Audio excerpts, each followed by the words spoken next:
पूरा रोड अस्त व्यस्त है और परेशानियों का सामना करना पड़ रहा है। ऐसी स्थिति में अगले 6 महीने में आप हाजीपुर को क्या देने वाले हैं? आज तक के आपने कोई ऐसा कार्य बताइए जिसे करके आपको ये लगता है कि मैंने कर दिखाया है।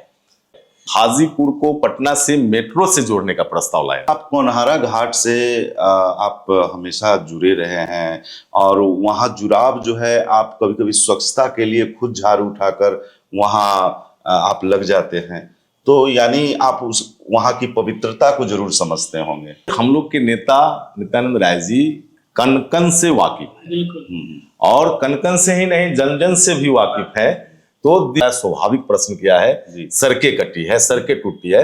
महाशिवरात्रि में अक्सर आपको देखते हैं नित्यानंद राय जी सवार रहते हैं बैलगाड़ी पे, आप बैल हाँकते रहते हैं।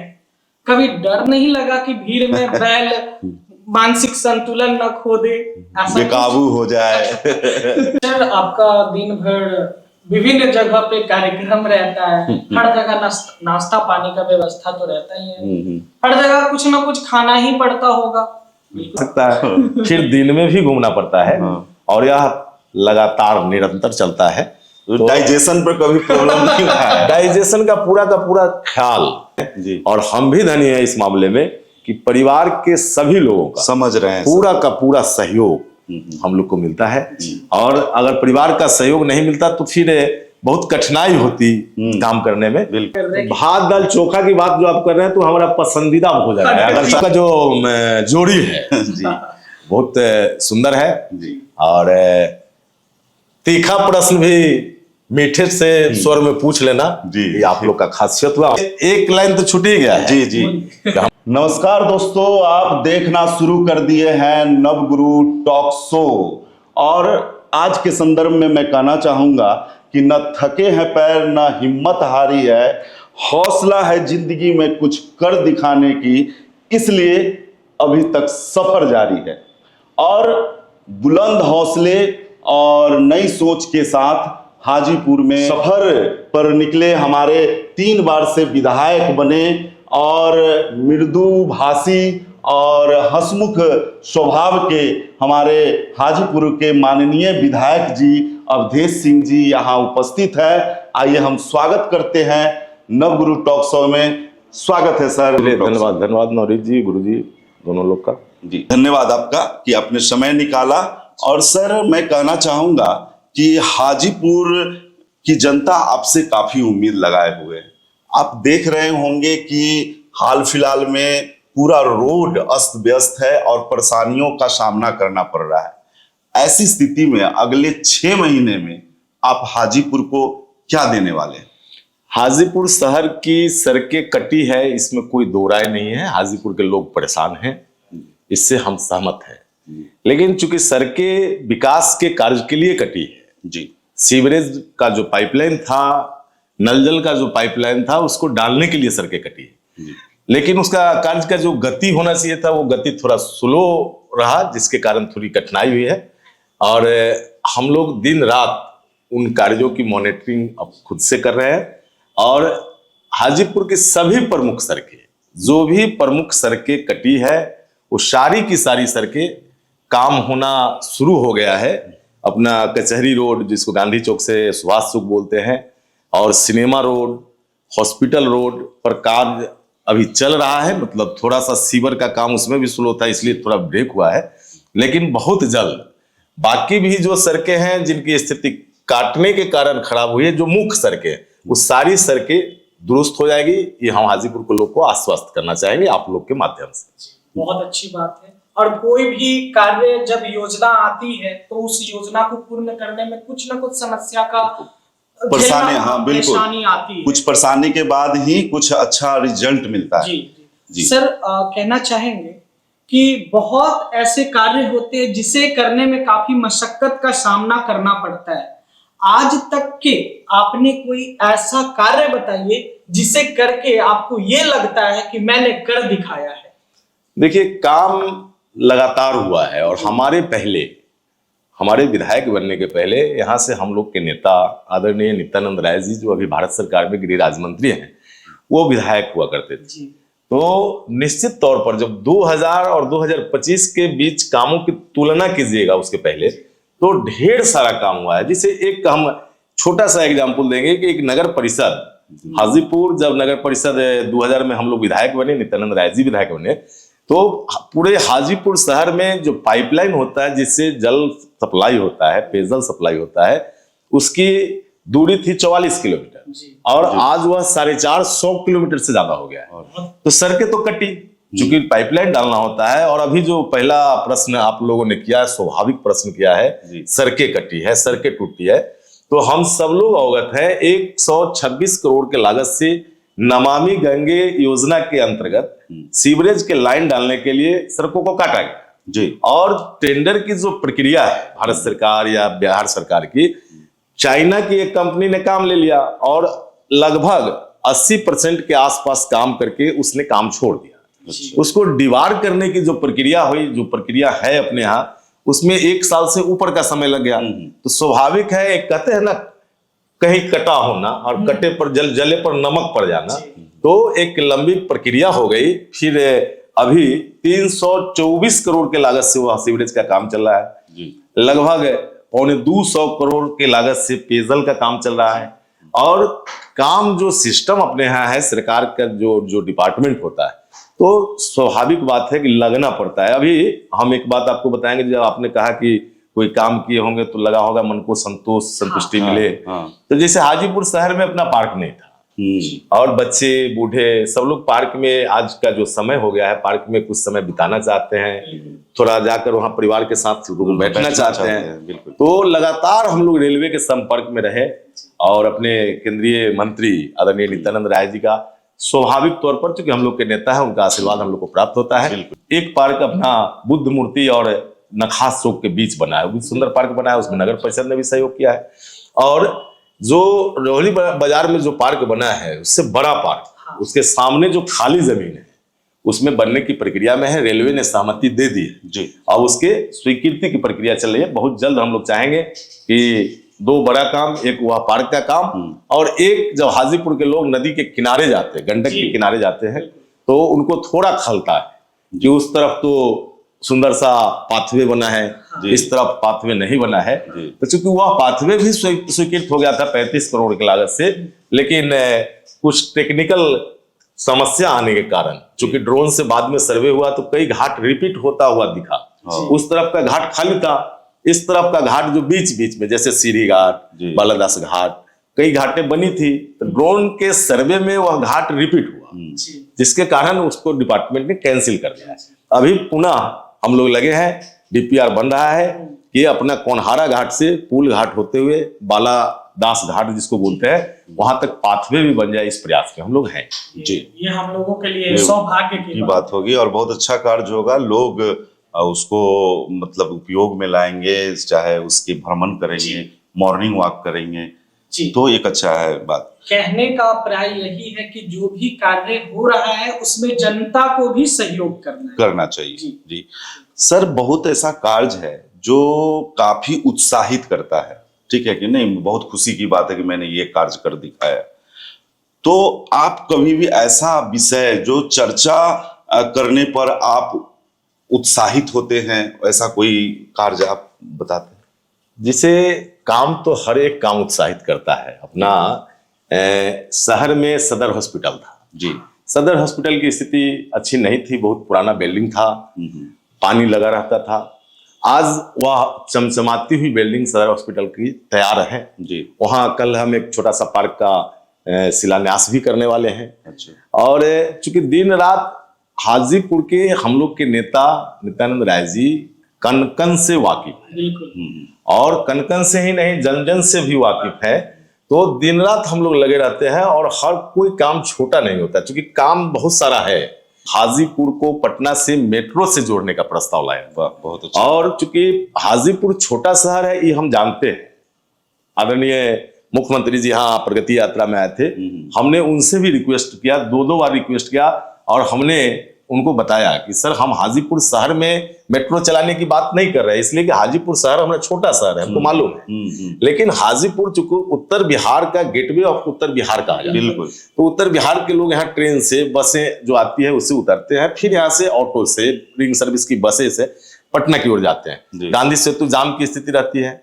और अगर मेट्रो से अपना गायघाट के पास पहाड़ी जो मेट्रो है उससे अगर हम लोग का हाजीपुर जुड़ता है, तो जो भी उत्तर बिहार के यात्री रामशीष चौक की यात्रा करते हैं, हाजीपुर तक आते हैं, उनको ज्यादा से ज्यादा 10 मिनट का समय लगेगा। प्रदूषण, पर्यावरण, सब चीज से मुक्ति भी मिलेगी और एकदम सुरक्षित सफर 10 मिनट में यह पूरा होगा। बहुत बड़ी बात हो जाएगी जी सर। आपने विभिन्न पोखर का भ्रमण किया, पोखर सौंदर्यीकरण का योजना क्या है, मेरे दर्शकों को बता सकते हैं?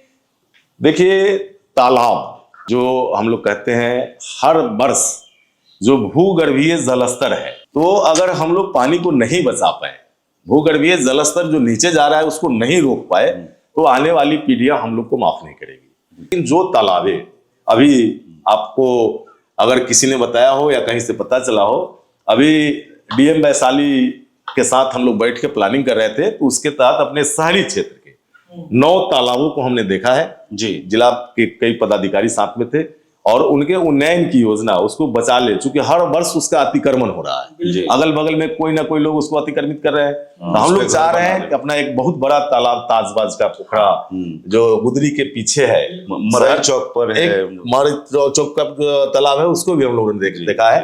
यहाँ अपना मामू भाजा मजार के पीछे है, गरही पोखर जो नखास के पास है, सूर्य पोखर जो जरुआ बड़े टोला के बगल में है, उन सब तालाबों को, घुड़दौड़ पोखर जिसको बोलते हैं, जो अपना रामशीष चौक BSNL गोलंबर के उत्तर भी और दक्षिण भी अतिक्रमित हो रहा है। तो हम लोग चाह रहे हैं कि जहां तक अतिक्रमण हो गया, जो बचा है उसका अस्तित्व बचे और उससे प्रकृति की भी रक्षा होगी, पानी भी बचेगा और आने वाली पीढ़ियों के लिए हम लोग पानी संरक्षित कर सकेंगे, ऐसा प्रयास है। इन तालाबों का सौंदर्यीकरण जल जीवन हरियाली के तहत हम लोग ले रहे हैं। और सर, आप कोनहारा घाट से आप हमेशा जुड़े रहे हैं और वहाँ जुड़ाव जो है, आप कभी कभी स्वच्छता के लिए खुद झाड़ू उठाकर वहाँ आप लग जाते हैं, तो यानी आप उस वहाँ की पवित्रता को जरूर समझते होंगे।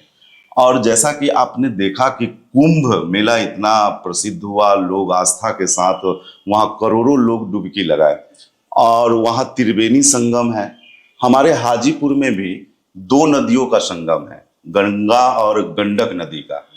तो अब इतना पवित्र जगह हमारा है कोनहारा घाट, लेकिन कार्तिक पूर्णिमा में जो है धीरे धीरे श्रद्धालुओं की संख्या घट रही है। इन श्रद्धालुओं की संख्या बढ़े और एक कोनहारा घाट धाम का रूप ले, इसके लिए क्या आप सोचे, चाहे क्या करना चाहते हैं? जिसे उसमें नौनी जी, गुरु जी, आप दोनों लोग अवगत है, कोनहारा घाट की पौराणिक मान्यता रही। पुराण में वर्णित यह तथ्य कि गज और ग्राह की लड़ाई हुई जी, गज को ग्राह ने जकड़ा जी, तो जब गज ने आवाज लगाई तो खुद विष्णु भगवान को यहाँ आना पड़ा जी, और आकर के उन्होंने अपने सुदर्शन चक्र से ग्राह को मोक्ष दिया जी और गज को मुक्त कराया जी। तो इतना पौराणिक जगह है। हम लोग भी दाह संस्कार सनातन में अपना जो होता है, जो प्रक्रिया है, कोनहारा घाट पर ही होता है। तो हम लोग भी जाते थे, वहां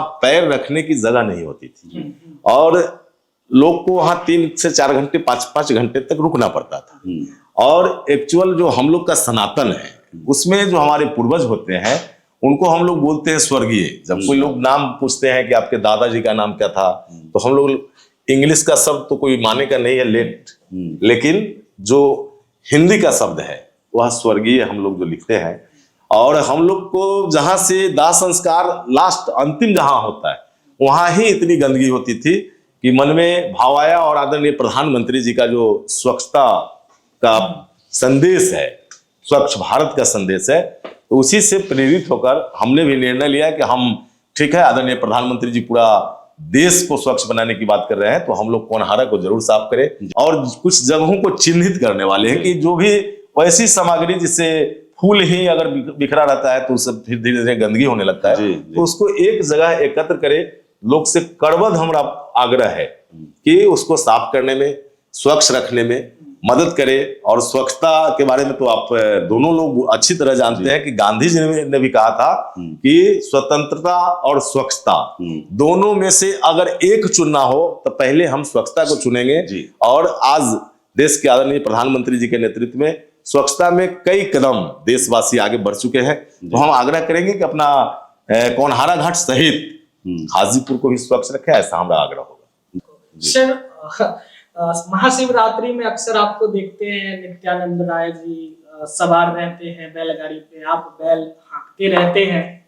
कभी डर नहीं लगा कि भीड़ में बैल मानसिक संतुलन न खो दे, बेकाबू हो जाए? पहले चूंकि गाजा वाजा के साथ हाथी ऊंट को भी बुलाया जाता था, लेकिन जब से बरसों हो बीत गए, हमको लगता है 30 साल से ऊपर हो गया, आदरणीय हम लोग के नेता नित्यानंद राय जी, वह जिस पर भगवान शंकर की प्रतिमा होती है, नित्यानंद राय जी खुद गाड़ीवान की भूमिका में होते हैं, हम लोग उनके सहायक की भूमिका में होते हैं। तो बैल बेकाबू न हो, इसके लिए अपने 20-20 वॉलंटियर लगे होते हैं कि अगर बैल थोड़ा भी बेकाबू हुआ, पशु है और चूंकि बैंड बाजा वगैरह बजता है जिसकी ऊंची आवाज होती है, तो थोड़ा वो आक्रोशित होता है, तो किसी को नुकसान न पहुंचा दे। और नित्यानंद राय जी और हम लोग भी चूंकि पशुओं से दूर नहीं रहे हैं, जो घर में पाले जाते हैं गाय बैल भैंस, तो हम लोग भी उसके स्वभाव को जानते हैं। तो एकदम 20-20 लोग होते हैं कि कोई ढेर सारी महिलाएं होती है उस कार्यक्रम में, बच्चे होते हैं, तो कहीं कोई नुकसान न पहुंचे, इसके लिए उस बैलगाड़ी के आसपास 2 दर्जन के आसपास अपने लोग कि अगर कोई भी परिस्थिति बने तो उसको काबू में किया जा सकता है, इसके लिए हम लोग पूरी तैयारी रखते हैं। और वो लोग कहीं अलग नहीं जाते, ना अगला कोई झांकी देखने जाते हैं, ना पीछे की किसी झांकी में जाते हैं। देखते होइएगा कि जो 20-25 लोग हैं जी, वो बस कभी बाएं हैं कभी दाएं हैं, आस-पास अलर्ट मोड में, कि चूंकि पशु है और थोड़ा विचलित होता है जी, किसी को कोई नुकसान नहीं पहुंचे। और भगवान भोले शंकर की बारात निकलती है, लाखों की भीड़ होती है, तो हम लोग तो मानते हैं कि भगवान भोले शंकर खुद ही उस जो झांकी होती है, जो बारात होता है, उसको खुद ही नियंत्रित करते हैं, ऐसा हम लोग मानते हैं। और सर, एक चीज सभी जनता जानना चाहता है कि आपके राजनीतिक गुरु कौन है और आपके राजनीति में आने की क्या कहानी? जैसे हाजीपुर के लोगों से छुपी हुई बात नहीं है जी कि हम लोग के राजनीतिक गुरु, हम लोग के नेता जी, जिनका नाम है नित्यानंद राय जी, जो यहाँ से माननीय विधायक होते थे, और आज बहुत हम लोग के लिए, हाजीपुर के लोग के लिए गर्व की बात है कि आदरणीय प्रधानमंत्री जी, आदरणीय गृह मंत्री जी के साथ मिलकर देश की सेवा कर रहे हैं। हम लोग के राजनीतिक गुरु, राजनीति में जो भी कह लीजिए, और हम तो ऐसा भी कहते हैं कि 3 बार के होता है कि आप विधायक है, तो हम तो कहते हैं कि भाई 4 बार आदरणीय नित्यानंद राय जी यहाँ से एमएलए रहे हैं और आज भी हमारे नेता वही है। यह 7 की 7 जीत का श्रेय अगर किसी को जाता है तो हम लोग के नेता आदरणीय नित्यानंद राय जी को जाता है। सर, आपका दिन भर विभिन्न जगह पे कार्यक्रम रहता है, हर जगह नाश्ता पानी का व्यवस्था तो रहता ही है, हर जगह कुछ ना कुछ खाना ही पड़ता होगा, बिल्कुल खाते होंगे। वो एक हैबिट है, खाना ही पड़ता है। तो खाने के बाद आंतरिक स्वास्थ्य पे भी कुछ असर पड़ता है? जैसे उसमें है क्या कि यह बात सही है कि रात भर हम लोग को जो शादियां होती है, कोई बड़ा कार्यक्रम होता है, श्राद्ध कर्म होता है, उसमें हम लोग को जाना पड़ता है। तो कुछ न कुछ चूंकि जो परिवार के लोग बुलाते हैं, तो एक कहीं ना कहीं भीतर से एक मन में लालसा होती है, एक संबंध होता है, एक मन में आता है कि भाई हमारे विधायक जी आ गए, कुछ खाएंगे, कुछ लाओ, मिठाई लाओ। तो प्रतीक के तौर पर ही खाना होता है, इसलिए कि रात भर कोई आदमी तो नहीं खा सकता है, फिर दिन में भी घूमना पड़ता है, और यह लगातार निरंतर चलता है। तो डाइजेशन पर कभी प्रॉब्लम नहीं है? डाइजेशन का पूरा ख्याल अच्छा, जो लोग बुलाते हैं वही लोग रखते हैं, और उनको पता होता है कि रात में दर्जनों जगह जाना है विधायक जी को। तो अपवाद की बात अगर छोड़ देंगे तो बाकी लोग पूछ लेते हैं। जैसे गर्मी का दिन है तो हम लोग बहुत जगह पानी पीकर भी काम चलाते हैं, और अपने लोग उस बात का ख्याल रखते हैं कि आगे भी विधायक जी को जाना है, फिर कल भी यह प्रक्रिया होनी है। इसलिए उसी हिसाब से, ऐसा नहीं कि हम लोग जाते हैं तो लगातार रात रात भर खाते रहते, जो आप लोग के नजर में है कि टेंशन हमको हो रहा था। हम सोच रहे थे कि सर, मतलब इतना भोज कैसे मेंटेन कर ले रहा है? काजू किशमिश काजू कतली मिठाई रखा हुआ है, हमको टेंशन होता है पोस्ट में देखकर। आप अब एक्चुअल 5 बजे 4 बजे संध्या जो हम लोग शुरू करते हैं, तो कभी कभी तो 4 भोर हो जाता है, 4 बज जाता है, तो रात भर खाना, और फिर कठिनाइयाँ तो थोड़ा है, लोग समझते भी हैं। फिर सुबह 7 बजे से, चूंकि हम लोग गांव में रहते हैं, गांव में लोग थोड़ा सवेरे जगते हैं, फिर सुबह 7 बजे से लोगों का आना प्रारंभ हो जाता है। जी, जी। फिर वही प्रक्रियाएं दिन भर चलनी है, फिर शाम से भोज शुरू हो जाता है। तो एक प्रतीक के रूप में हम लोग खाते हैं, मन से निकाल दीजिए कि हम लोग ढेर सारा प्लेट ले लेकर खा लेते हैं, ऐसा नहीं। ठीक है। तो इस दरमियान में घर पे खाने का इच्छा करते हैं, मन तो भर जाता है। एक्चुअल रात में लेट से लौटना, तो रात में खाना खाना संभव नहीं होता है। कहीं ना कहीं कुछ लोग हम लोग खा ही लेते हैं। बाकी दिन का सुबह का जो नाश्ता करके निकलते हैं, तो हम लोग पूरे दिन की तैयारी कर लेते हैं, क्योंकि रोज दिन बाहर ही रहना है, घर में दिन में लौटना पॉसिबल नहीं होता है, संभव नहीं होता है। तो घर से ही खाना वगैरह लेके हम लोग चलते हैं। कभी ऐसा हुआ कहीं गए जहां आपको दाल भात चोखा खाने को अगर मिल जाए तो कैसा लगता है? जैसे वैसा कम समय आता है, क्योंकि जो बड़ा भोज होता है, बड़ा कार्यक्रम होता है, उसमें कई तली हुई सब्जियां, फ्राई कुछ चीज होता है। चाहे विधायक जी आए तो कुछ विशेष बनाओ। तो भोज के अलावे की बात कर रहे हैं, भात दाल चोखा की बात जो आप कर रहे हैं, तो हमारा पसंदीदा भोजन है। अगर 4-5 दिन कोई दूसरे स्टेट में रह गए, उसके बाद अगर आते हैं हम लोग, तो रास्ते में ही मन में होता है कि कल भात दाल चोखा खाएंगे। तो चूंकि बिहारियों का वह एक पसंदीदा भोजन है, हमारा भी पसंदीदा है, हम पसंद भी करते हैं। इसलिए अगर वैसा मिल गया तो ना खाने की इच्छा है, फिर भी थोड़ा खा लेंगे, संतुष्टि मिलता है, संतोष। बिल्कुल। और आप समाज की सेवा में रहते हैं, काफी व्यस्त रहते हैं, कभी ऐसा परिवार में हुआ मैडम के द्वारा या बच्चों के द्वारा कि बहुत कम समय देते हैं? देखिए, हम लोग साधारण परिवार से आते हैं जी। तो साधारण परिवार जो होता है बहुत कुछ झेलता है जी। बहुत उसको जमीन से जुड़ा हुआ परिवार होता है जो साधारण परिवार। तो जो बड़े लोग हैं उनको कई चीजें किताबें में पढ़ने को मिलती है जो सामाजिक जीवन का होता है, लेकिन हम लोग उन सब चीजों से अवगत हैं और परिवार के लोग को भी जानकारी में है कि हम लोग साधारण परिवार से हैं। और चूंकि जो क्षेत्र हम लोगों ने चुना किसी कारण से, तो वह क्षेत्र में कोई छुट्टी का दिन नहीं होता है, कोई छुट्टी का रात नहीं होता है। जब जरूरत हो, जब कोई कठिनाई आ जाए, तो किसी भी समय चुनाव आता है, रात भर कोई घटना घट गई तो रात, तो ऐसा शुरू से ही, और पूरे परिवार इस मामले में हम लोग धनी हैं। हमारे नेता आदरणीय नित्यानंद राय जी भी धनी है और हम भी धनी है इस मामले में कि परिवार के सभी लोगों का समझ रहे हैं पूरा का पूरा सहयोग हम लोग को मिलता है। और अगर परिवार का सहयोग नहीं मिलता तो फिर बहुत कठिनाई होती काम करने में, लेकिन पूरा सहयोग उनको ही प्राप्त है, हम लोग को भी प्राप्त है, जिसके कारण हम लोग लोगों की सेवा कर पाते हैं, दिन भर काम कर पाते हैं। बच्चे भी इस बात को समझ रहे हैं और वो सहयोग की भावना भी रखते होंगे कि नहीं पापा अभी व्यस्त हैं अपने कार्यों में, तो हमको डिस्टर्ब नहीं करें। बिल्कुल। बच्चे जब थोड़ा ज्यादा बच्चे थे तो कभी कभी होता था कि भाई अब ज्यादा व्यस्त रहते हैं, हम पर लेकिन धीरे धीरे बच्चे भी उन चीजों को समझ गए हैं। और जो परिवार का हम लोग का लोग है, पारिवारिक जो भी सदस्य है, उनका कोई इंटरफेरेंस राजनीति में नहीं है, कोई लगाव इन चीजों से नहीं है जो हम लोग करते हैं, तो स्वतंत्र रूप से करते हैं और उन लोग का पूरा सहयोग होता है। जी। और आप आए यहाँ पर, अपनी बारे में बताया, साथ में आप विकास के कार्यों को भी कि आगे क्या होने वाली है, क्या क्या योजनाएं हैं और कैसे हम हाजीपुर को सुंदर और बेहतर बना सकते हैं, इसके बारे में आपने बताया। और उसमें कुछ पूछिएगा क्योंकि ज्वलंत जो समस्याएं होती हैं। जी। तो जल जमाव से अपना हाजीपुर त्रस्त रहा है जी।